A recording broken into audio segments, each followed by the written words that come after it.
Respected elders, educationists, dear teachers and dear students, welcome. First of all, it is my kind request that those who have been subscribed our channel so far may kindly subscribe it.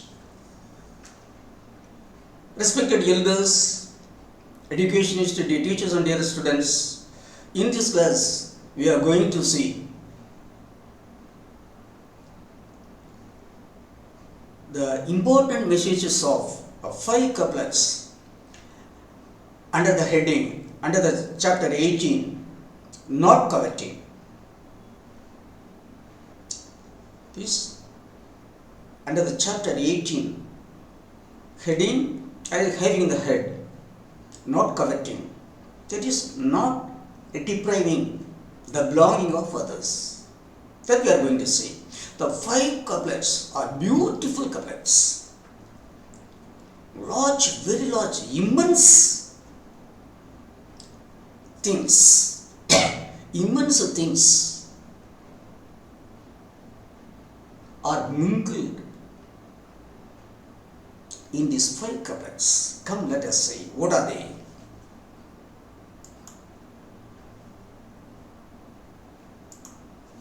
See, Tirukkural, comments and explanations with a new dimension. 5 couplets from 171 to 175. Video 70, dated 16/12/23.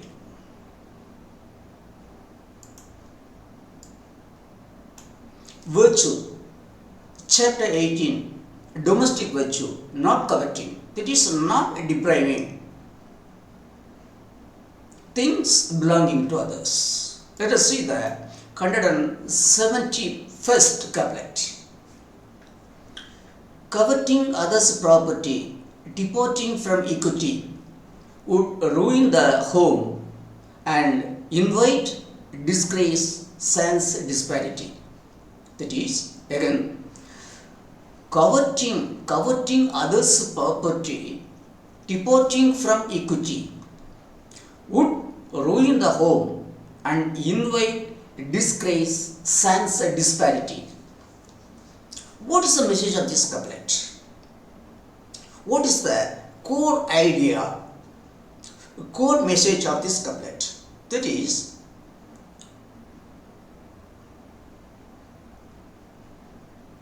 if a man longed to deprive things belonging to others, if a man longed, that is desired, to deprive things belonging to others, it would ruin his family and also it would bring him disgrace and distress. This is the message of this couplet. That is, if a man desired to deprive, to covet the belongings of others, it would not only bring ruin to his family, but also it would bring him disgrace and degradation. This is the message of this couplet. Coveting others' property, departing from equity, would ruin the home and invite disgrace and disparity. If a man did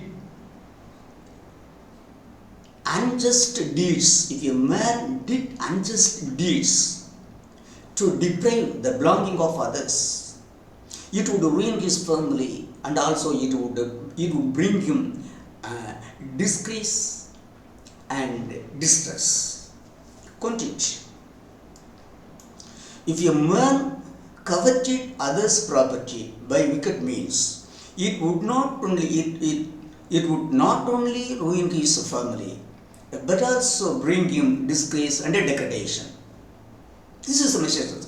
If a man coveted others' property by wicked means, it would not only ruin his family, but also bring him disgrace and degradation. Explanation: if a man departs from equity and covers the property of others, it would it would not only ruin his family, but also bring him disgrace. You suppose if a man deported, it would be more meaningful. If a man deported from equity and coveted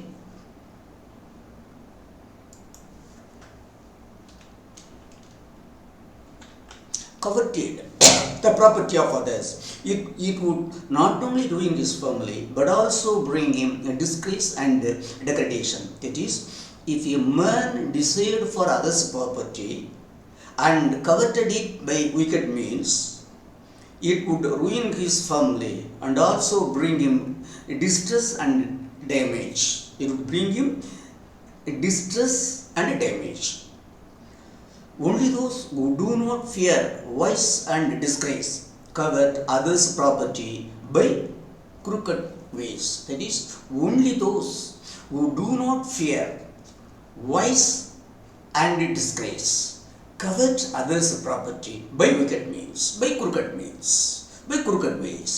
Again, let us see the couplet.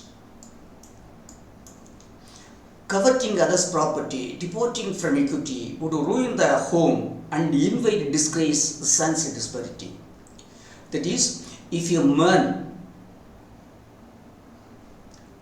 desired for the property of others and coveted it by illegal means, it would ruin his family and also it would bring him disgrace and degradation. Couplet 172. Disobeying equity for unjust gain will bring retribution. Man ashamed of unjust deeds won't commit such action. That is, disobeying equity for unjust gain will bring retribution. Man ashamed of unjust deeds won't commit such actions. What is the message of this couplet? That is, if a man disobeys justice, equity, that is justice, for unjust gain, it will have its reaction on that man. If a man does unjust deeds for gaining, for coveting others' property by illegal means, disobeying justice, it would bring him disgrace and degradation. So, people who are ashamed of disgrace and degradation would never indulge in depriving, that is, in coveting the belonging of others by illegal means. This is the message of this chapter. Disobeying equity for unjust gain will bring retribution. Men ashamed of unjust deeds won't commit such actions. Again, the content of this, according to mine, people who are ashamed of disgrace and degradation would never indulge in coveting the property of others by unjust ways. Content: man fearing disgrace, would never indulge in coveting others' property. Man fearing disgrace would never indulge in coveting others' property. That is, the man who is ashamed of a disgrace, would never indulge in depriving others' property. Explanation: as unjust deeds would bring disgrace and disrespect, people of justice and honesty would not commit such unfair deeds for any kind of gain. That is, depriving others' property by covetous means.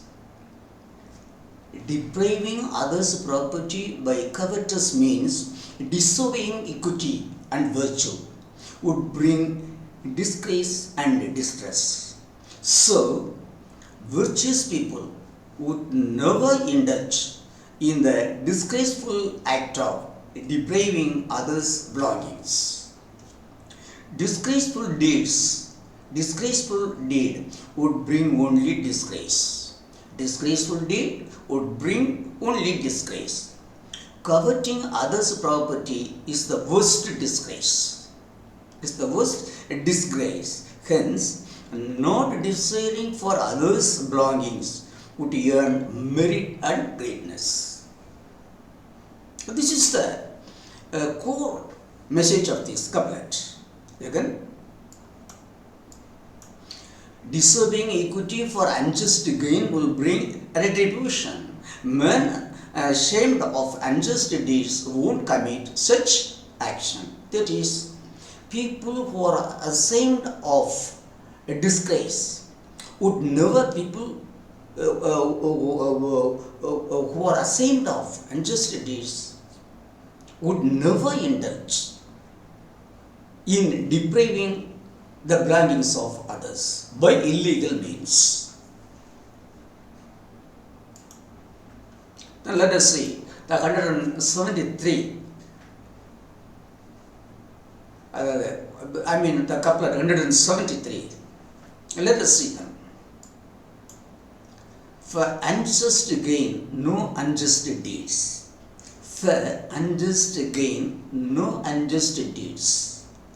Those who wish everlasting fame love the verse. For unjust gain, no unjust deeds. Those who wish everlasting fame love the verse. What are the words? For unjust gain, no unjust deeds. What is the message of this couplet? That is, people who wish virtuous and permanent fame, people who wish virtuous and permanent pleasure and fame and name would never indulge in doing unjust deeds for short-lived mean pleasure. This is the message. People who wish virtuous and permanent pleasure would never indulge in doing unjust deeds for small mean pleasure. This is the message of this couplet. Continue. He who loves everlasting pleasure would never become a prey to gimmicky, short-lived pleasure. Again, he who loves everlasting pleasure would never become a prey to gimmicky, short-lived pleasure. Explanation. Great people who love everlasting fame and name would never indulge in vicious deeds, that is, evil deeds, falling in the short lived sexual pleasure. Falling in the short lived sexual pleasure. That is, people who respect and love everlasting greatness would never do evil deeds, falling a prey to the lightning sexual pleasure and the gimky earthly riches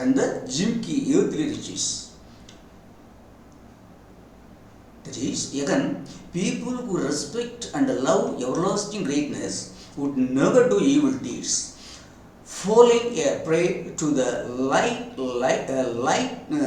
lightning sexual pleasure. Lightning, not lighting.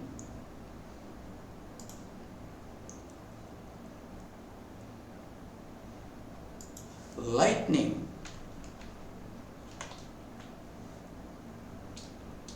For the lightning sexual pleasure and the jinky earthly riches, which are not everlasting, only short-lived. That is, the sexual pleasure and the pleasure of the earthly riches are only temporary, short-lived. So, short-lived mean pleasure would bring only disgrace. The short-lived mean pleasure would bring only disgrace. Everlasting pleasure would bring greatness. Short-lived mean pleasure would bring only disgrace, but everlasting pleasure would bring greatness. Let us avoid short-lived pleasure and love everlasting pleasure. This is the message of this couplet. Again, for unjust gain, no unjust deeds. Those who wish, love, everlasting fame, love the words. Meaning or message, people who desire, wish, virtuous and permanent pleasure.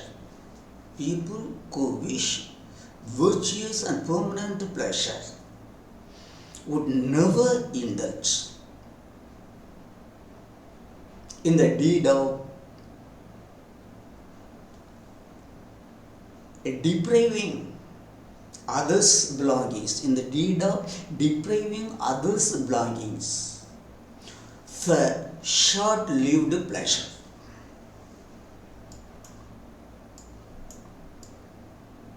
Then couplet 174. Poverty is too poor to fill him, who the five senses could not fill by whim. A beautiful, very beautiful couplet, and also the words, the English words that I have used. Words, the English words that I have used in the couplet are satisfying me also. Poverty is too poor to fill him, who, that is whom, who the five senses could not fill by whim. What is the message of this couplet? That is, poverty could not fill the man who has filled.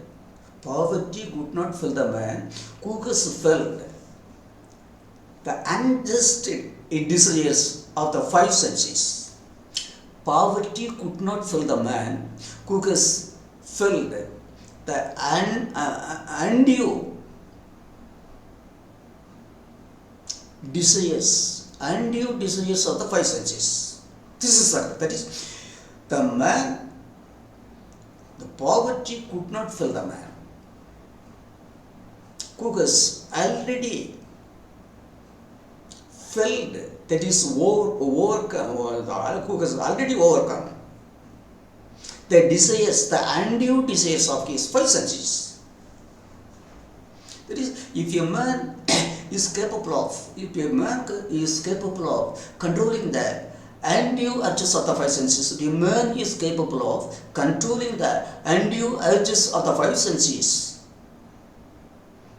no poverty no poverty could damage his image. If a man is capable of controlling the anti-urges of his five senses, no poverty, no material poverty. Poverty here means material poverty. No material poverty could damage his image. Couldn't it? Poverty could never overcome those who have overcome the five senses. Poverty could never overcome those who have overcome the five senses. Explanation.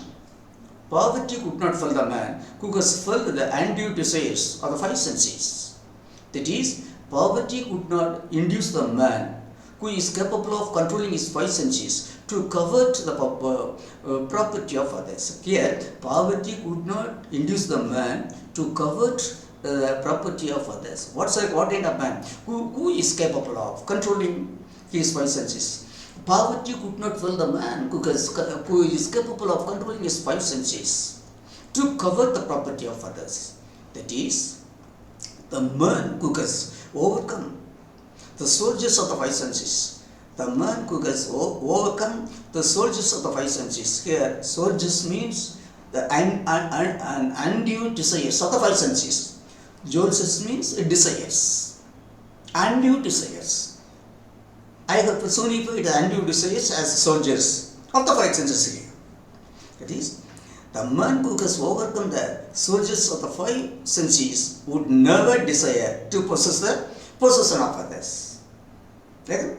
The man who has overcome the soldiers of the five senses would never desire to possess the possessions of others. Okay? Now let us see the couplet again. Poverty is too poor to fill him, who the five senses could not whom the five senses could not fill by him. That is, if a man is capable of controlling the undue desire of his five senses, no poverty could fill him. No poverty could fill the man who is capable of controlling the undue desires of his five senses.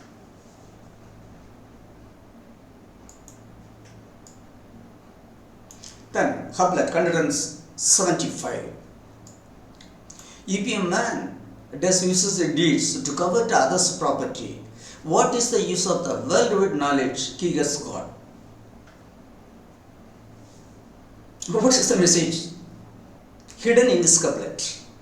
If a man does uses the deeds to covet others' property, what is the use of the worldwide knowledge he has got? Yes. What is the use of the worldwide knowledge a man has learned? If he does evil deeds, to covet, deprive the belonging of others. What is the use of the worldwide knowledge that a man has got if he desire to deprive the belonging of others? No use. So, the message is,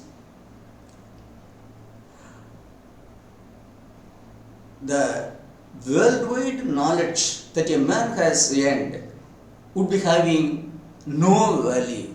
The worldwide knowledge that a man has earned would be having no value, no human value, if he desires to deprive the belonging of others. This is the worldwide knowledge that a man has earned would bring him no greatness if he desires to deprive the belonging of others. This is the message of this couplet. Content. If anyone longed to covet others' property, they would be taken as an unwanted moss. If anyone longed to covet others' property, they would be considered as an unwanted moss. That is, this moss is not necessary for the earth. If anyone longed to covet others' property, they would be taken as an unwanted moss. Explanation. If a person desires for the property of another and commits illegal deeds, the abundant knowledge he has earned would be futile. If a person desires for the property of another and commits illegal deeds, the abundant knowledge he has earned would be futile, would be having no value at all. That is, whatever subtle knowledge a man has got, if he longed to deprive the belongings of other, he would be taken as a disgraceful man. If you desired to deprive another's property, whoever you be, you would be taken as a worthless mass. Okay? If you desired to deprive another's property, whoever you be, you would be taken as a worthless mass. That's all. Then, again, if a man does his deeds to covet others' property, what is the use of the worthless knowledge he has got? That is, even though a man has earned a worldwide subtle knowledge, if he did illegal deeds to covet the belonging of others, the worldwide great knowledge he has earned would be having no value at all. Even though a man has earned worldwide knowledge, if he indulges in committing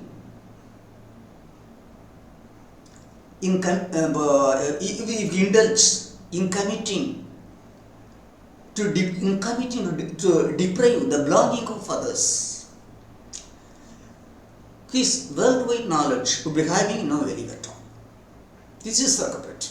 I mean, if a man, even though a man has got worldwide knowledge, if he desired to cover the belongings of others, his knowledge would be having no value at all. That's all. His knowledge would be having no value at all. Here, respected elders and dear respected educationists and dear teachers and dear students, here knowledge in Tamil, in the actual in Tamil version, the original version Tamil, Sage Valluvan says, Arivu, that is knowledge. Here knowledge means knowing the things available on the earth and their uses. That is knowledge. Knowledge means knowing things. Knowledge here means knowing the properties and uses of things which are available on the earth. Here, knowledge does not mean wisdom. Wisdom is totally coupled with virtue. But knowledge is not coupled with, knowledge need not be coupled with virtue. Wisdom should be coupled. But the thinking, saying and doing should be virtuous. The virtuous thinking, doing and the saying and doing things are called wisdom. The virtuous thinking, saying and doing is called wisdom. That is virtue. So, virtue means, wisdom means virtue. But knowledge need not be necessarily virtuous one. It may be vicious one. Knowledge may be either virtuous or vicious. It depends upon the man who possesses the knowledge. It depends upon the man who possesses the knowledge. So, here we should not mistake knowledge for wisdom. Knowledge means knowing things, that's all. Knowing the properties and uses of things is called knowledge. Here I had to explain it, so I have explained it. It's okay.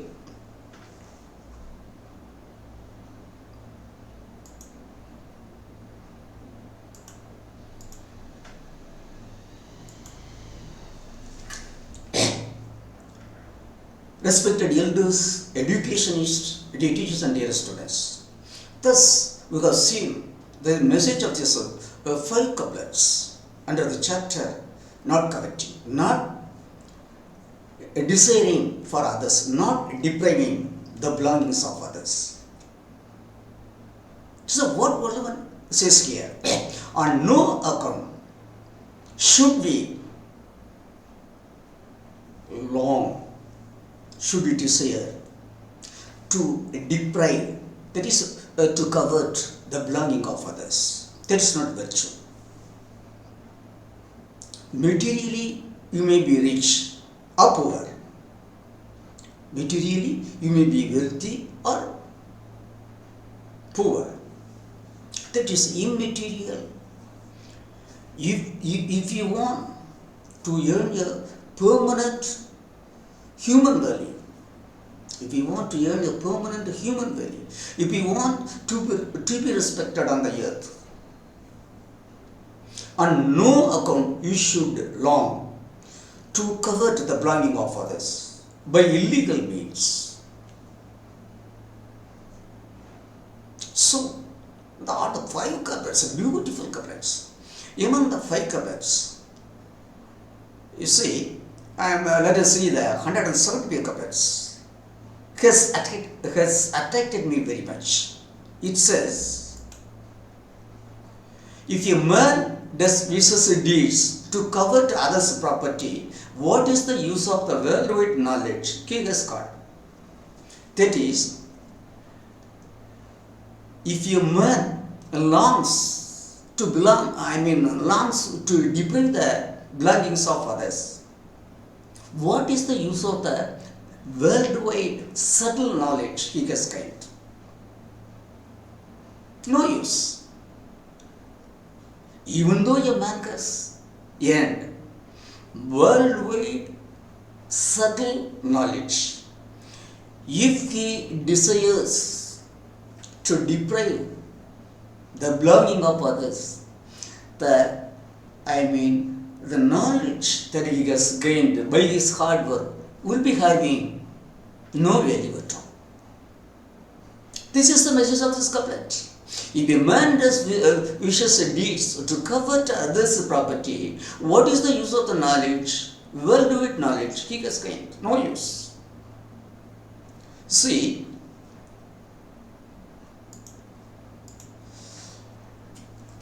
the core idea, the core message of this couplet is, whoever you are, see, whatever you are or whoever you are, whatever the strength of your knowledge may be, whatever the strength of your material riches may be, what is the use of those things? Unless otherwise you are a honest man. What is the use of that knowledge and wealth that you have earned if you disobey